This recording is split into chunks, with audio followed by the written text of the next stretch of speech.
you had any conversations with Iran in the last few days, and are you planning on any? I have had, and I am planning on it, yeah. On January 29th, Iran's military issued a fresh warning, vowing immediate retaliation against any act of aggression by the United States or Israel. Speaking on the state program to the Horizon of Palestine, General Akraminia stated that Iranian forces are now operating under strict new orders, according to PressTV. An army spokesperson added that the lessons learned from the recent 12-day war have fundamentally reshaped Iran's military posture and strategy. Brigadier General Mohammad Akraminia said, and I quote, "We learned in the 12-day war that hesitation and giving the enemy time is absolutely unacceptable. The response must be immediate, and this has been formally communicated as a directive to the armed forces. If the enemy commits another foolish move and once again falls into miscalculation, we will respond instantly and in real time. This is not a scenario where the US president orders an operation and 2 hours later tweets that it's over. That kind of thinking is pure fantasy. Such an attack would ignite a fire that would engulf the entire West Asia region." The 2-hour comment is believed to reference the dramatic capture of Venezuelan President Nicolas Maduro. On January 3rd, US forces carried out a swift raid in Caracas, seizing Maduro in an operation that reportedly lasted only a few hours.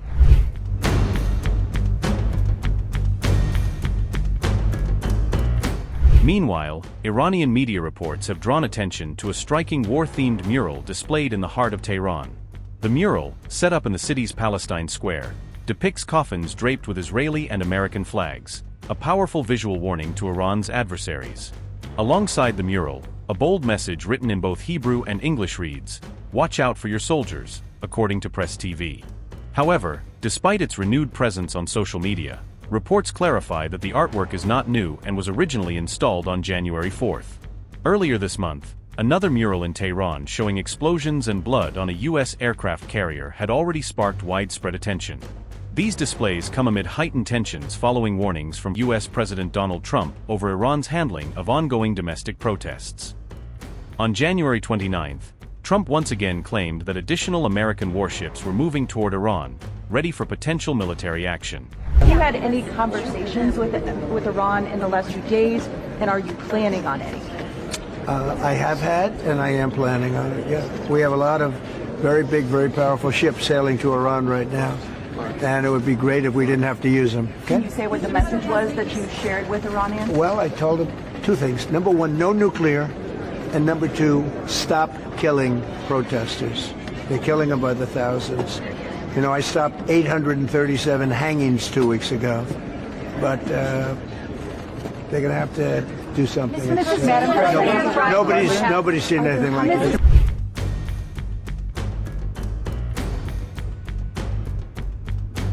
General Akraminia sharply criticized Donald Trump's leadership, describing it as unpredictable and driven by coercive thinking. He claimed that during the 12-day war, Trump initially sought Iran's surrender, but later moved to halt the fighting after facing resistance.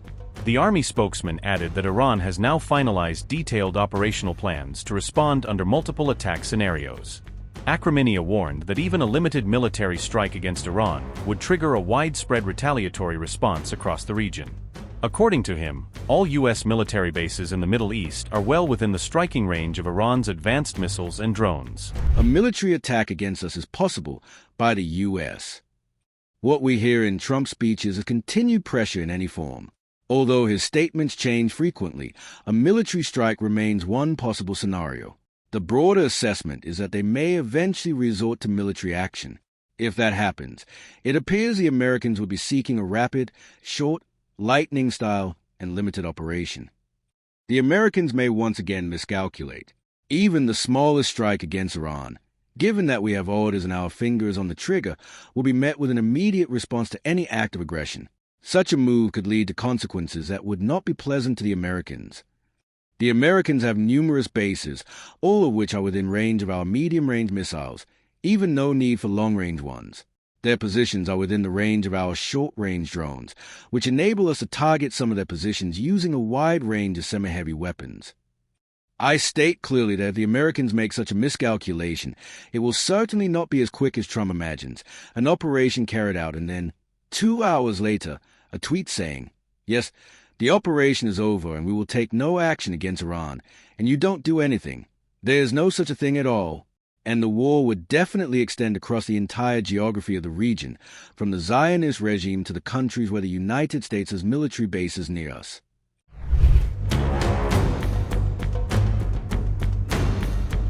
General Akraminia stated that Iran's armed forces are now operating at a higher level of readiness than they were before the June 2025 conflict.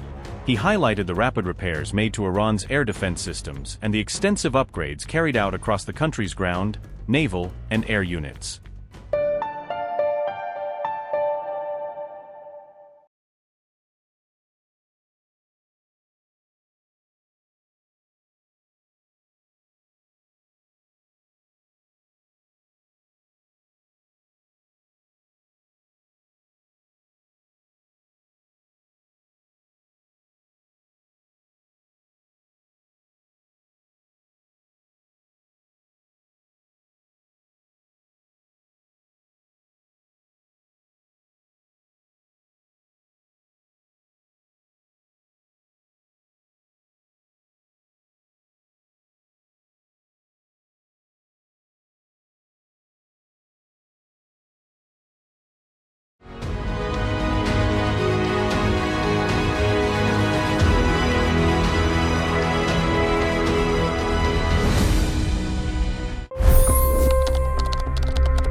$25 crore गरीब गरीबी को परास्त करके बाहर निकले। For the good of our nation, let's work together and let's truly make America great again.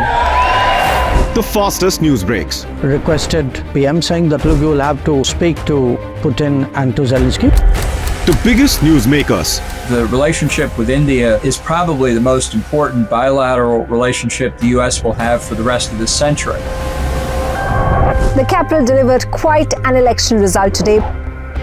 Expert analysis. The million-dollar question today is how to stop this dance of death. Ground reports. I'm standing at the crossroad of the Kumbh Mela. Behind me are more than 100 entry guards. Long-form interviews. Exclusionary politics is reflected in Manipur case as well. You don't bother because this is a small state. Deep dive into burning issues. It's often said DRC could be the richest country in the whole world. It's because of what sits underneath. Why exactly did the US topple the Sheikh Hasina government? HT videos. We don't just break news, we break it down.